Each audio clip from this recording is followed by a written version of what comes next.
What's up everybody, it's Tim Rose coming to you live from Vanna White. I've got another video for you guys. This one is for installing the swivel seats on the driver's side and passenger side of a Ford Transit.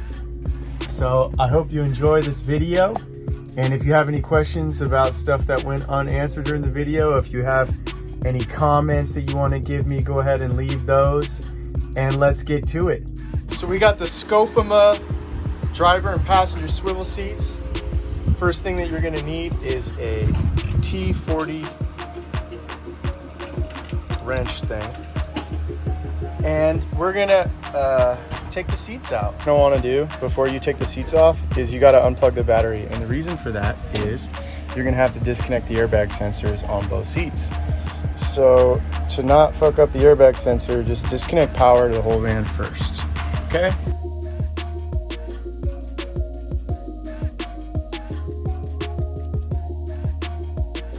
This is under the passenger seat. This is the airbag sensor that is, as you can see, is sort of bolted on. So in order to disconnect it, you need to unbolt this.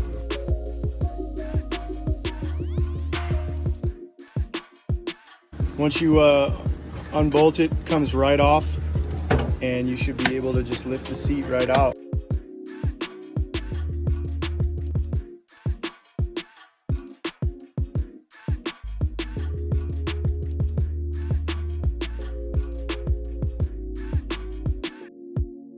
All right, I did the same thing with the driver's seat.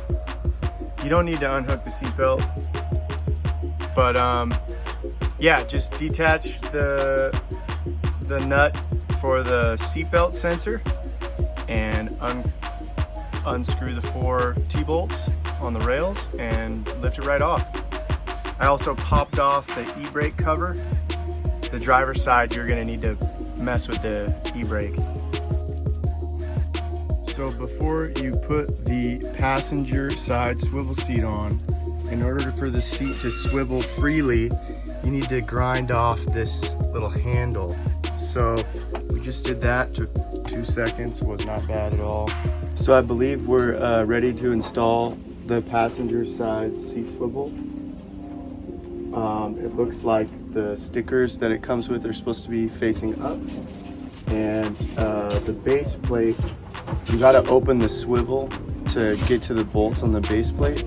Be very careful with this. It doesn't open easily. I had to put in a lot of effort, and I cut my finger pretty bad because I wasn't being careful. So now I'm wearing gloves. So these star bolts that were originally in the rails of the seat are now going to be in the base plate of the swivel seat.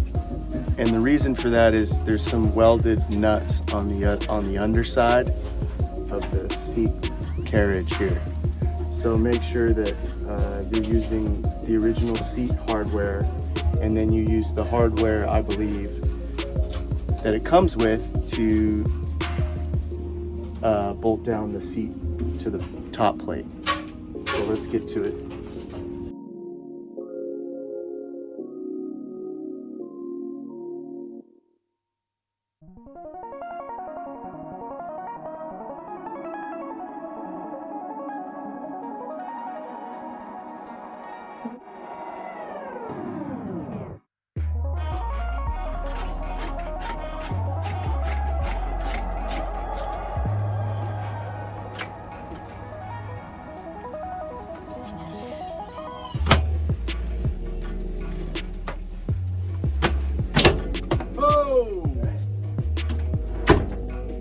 Got him.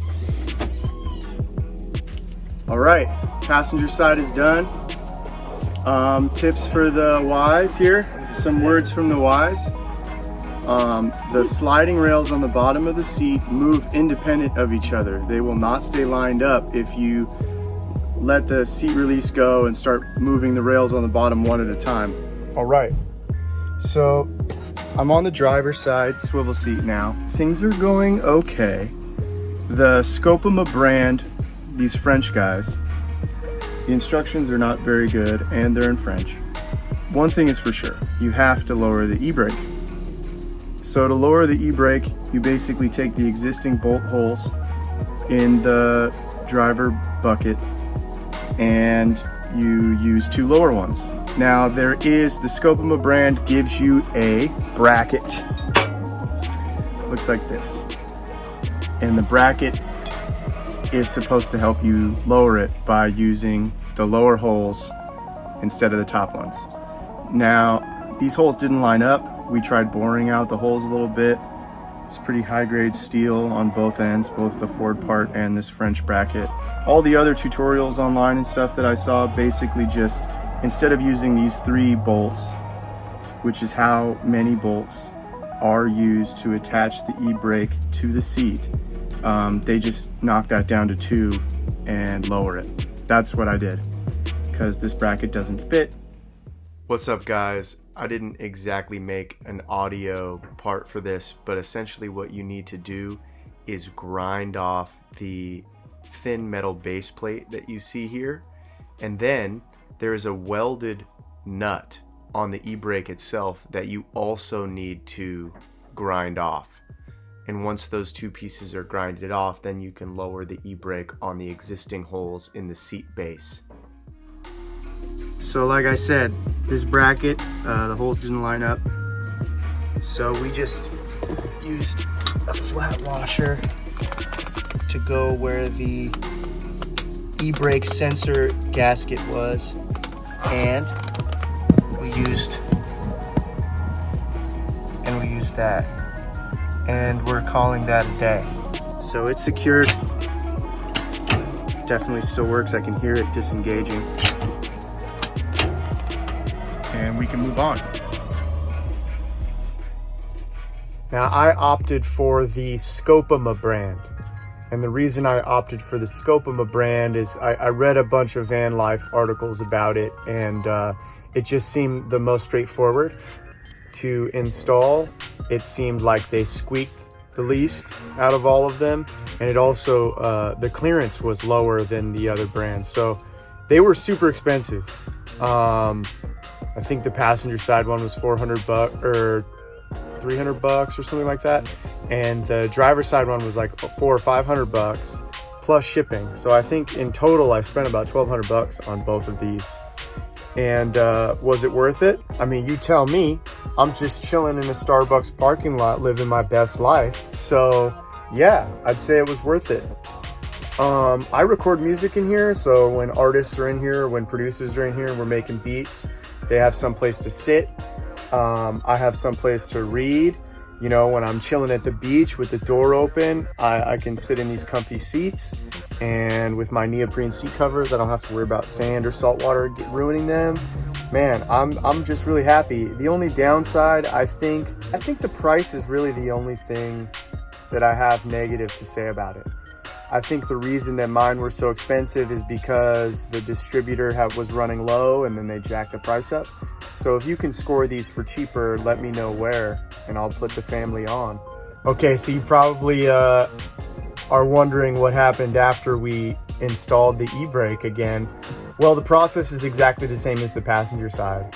And I didn't get to finish recording because my phone died, and there was a little bit of drama on the work site, and I didn't get to film. You did see how we installed the passenger side, and once the driver side e-brake is lowered, it's the same exact process. Just the 4 bolts into the seat and the 4 bolts into the seat bucket, and you're done. I hope you enjoyed this video. If you have any questions or comments about the driver's side, since I didn't actually show that to you, by all means drop them and I'll answer them. I'm really good about answering these comments. Shout out to the patrons on Patreon. You literally made this happen. My life is so good now in this van thanks to you guys. I should have some more music dropping for you very soon. Love and light, you guys. Love and light.